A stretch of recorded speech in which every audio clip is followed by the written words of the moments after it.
Guys, sa part na yan, pumunta kami ng 7-Eleven para bumili ng aming foods. Kasi dun sa pupuntahan namin, may mga mabibilhan naman pero pili lang. Ano sayang? Dalawa. Bumili nga pala kami ng tigda-dalawang onigiri and then yan, okay na yan siya kasi mabigat na yun sa tiyan.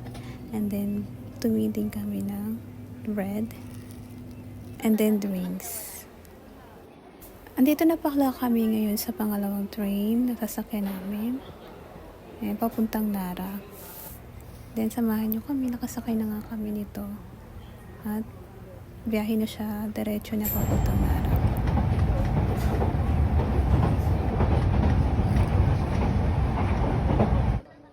At ito na nga guys, nakarating na kami. Sobrang haba ng biyahe. Kaya, nakatulog din ako ng ilang minuto. Siguro mga mahigit isang oras, mga 30 minutes para sa pangalawang tren para makarating dito.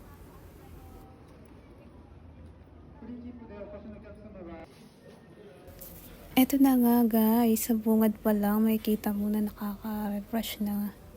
Sobrang ganda ng view dito sa ano pa lang, entrance pa lang.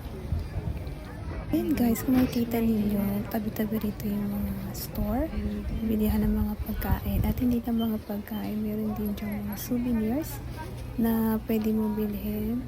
And then, napaka-convenient niya kasi as in, katabi lang niya may CR din dyan para makapag-prepare ka mo, nakapag-CR ka mo, makapag-prepare.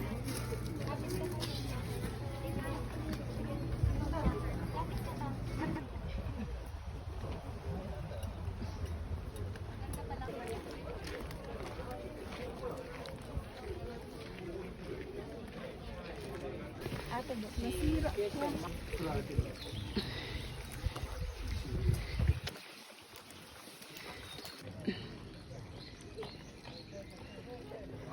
Ito. Thank you.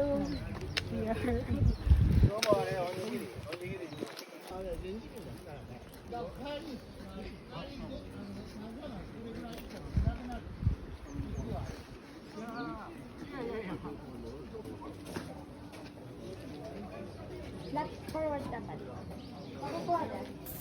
Ito pala guys, dito may mga store ka na dito mabibilhan. At ang pinaka-famous na pagkain nila dito since spring is yung Sakura ice cream. Ayan, bibili kami dyan para tikman namin yung kanilang special ice cream. Sarap niya guys, in fairness. Malalasama talaga yung strawberry niya.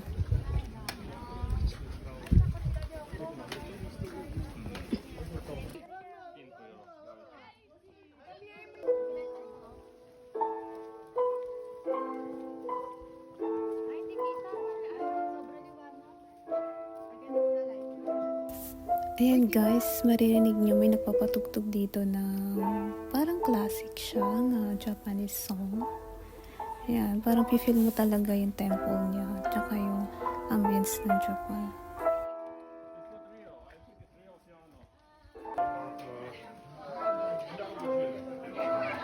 Nakikita lang. Tayo.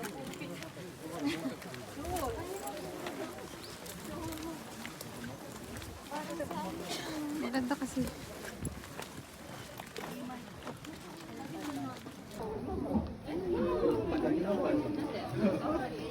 Ay, temple na dito.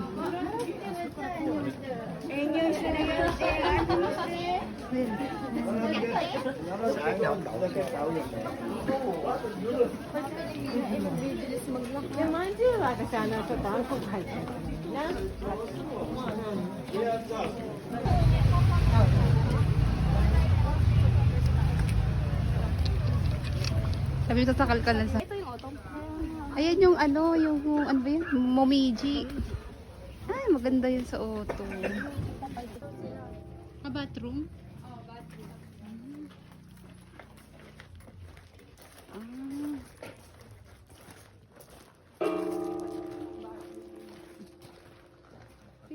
Ayan guys, dito napaka-sacred na place to. Kaya kailangan tahimik ka dito kasi may mga nagpipray dito. And then dito pwede ka rin mag-CR kasi meron silang CR. Kaya nag-stop muna kami dito para umihi.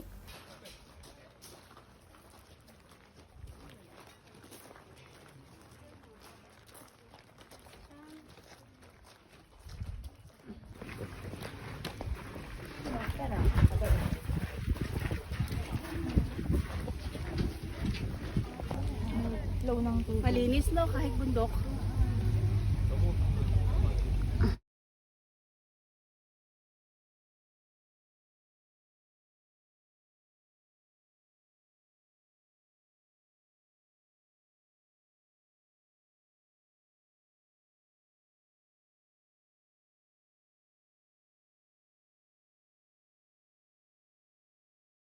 Ayan guys, sa part na yan, mag-stop over muna kami dyan para mag-lunch. Ito, sa may kita nyo, maraming mga tao dyan na katulad namin nag-hike din. And then, ito pala yung grupo namin at nag-ready na sa aming unang break yan. Naglalatag na kami. And then, sa may kita ninyo, yung view namin ay napakaganda. Nakaka-relax habang kumakain ka. And then now, mag-start uli kami niyan. Magkukontinue na kami uli sa pag-akyat, papunta doon sa amin pupuntahan.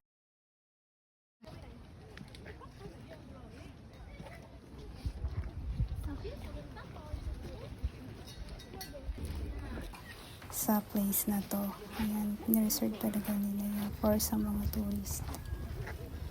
And then, dito sa paglalakad namin, may nakita kami mga patubo pa lang na mga puno ng cherry blossom. Ayan, napakaganda niya. I think ito yung bagong project nila. Ayan, mga baby tree of cherry blossoms. Maganda yan kapag sabay-sabay silang lumaki. This sa season nitong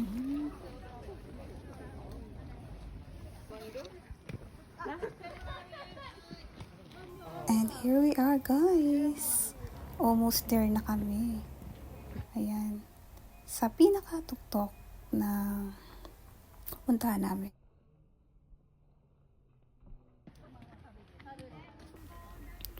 Ito guys, yung pinuntahan namin ay dulo ng Nara, as in dulo talaga siya, at ang name ng mountain is Yoshino Mountain.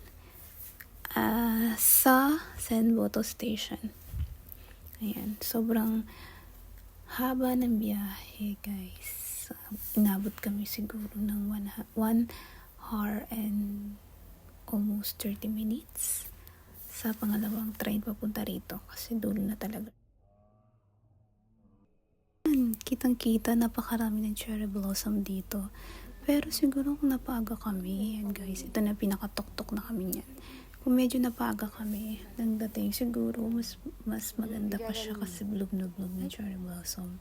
Yung punta namin kasi dito is parang palagas na siya, pero in fairness, maganda pa rin siya kasi kita mo pa rin yung ano niya, yung mga clear yung mga bulaklak niya kahit na paubos na siya. And then, ito pala dito sa part na to, mayroon ditong rest area. Pwede kang kumain o magpahinga dito. Ito yung sa tuktok ng bundok. Overview, makikita mo dito sa taas. Ayan. Ayan guys. Napakasulit talaga yung pag-akyat mo kasi wow. And then, ayan. Napaka-relaxing talaga niya. Parang may isip mo na hindi ka nagtatrabaho dito sa Japan. Ayan. Parang feeling mo traveler ka talaga. Ayan. Panandalian. Ayan. O, diba?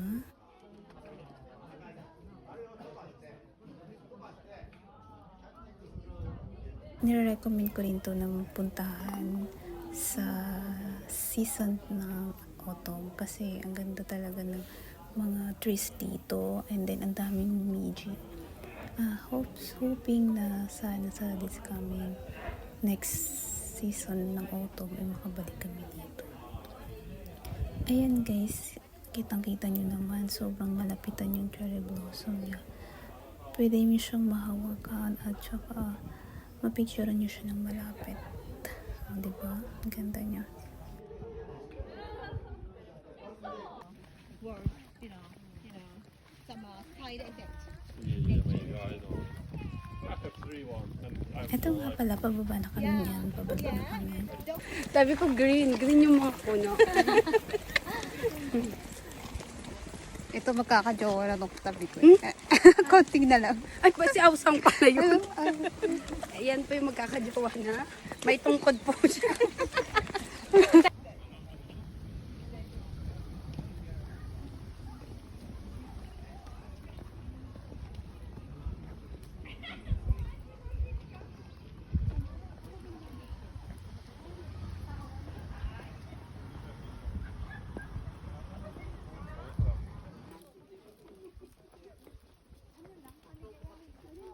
Parang maano ko dito.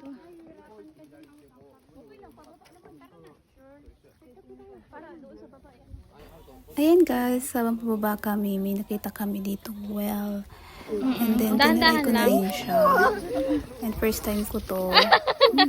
Sarap talaga ng tubig. Dahan-dahan lang siya. And then, talagang naansabuyan niya ang mukha ko dyan. Ayan. At ang linis ng tubig.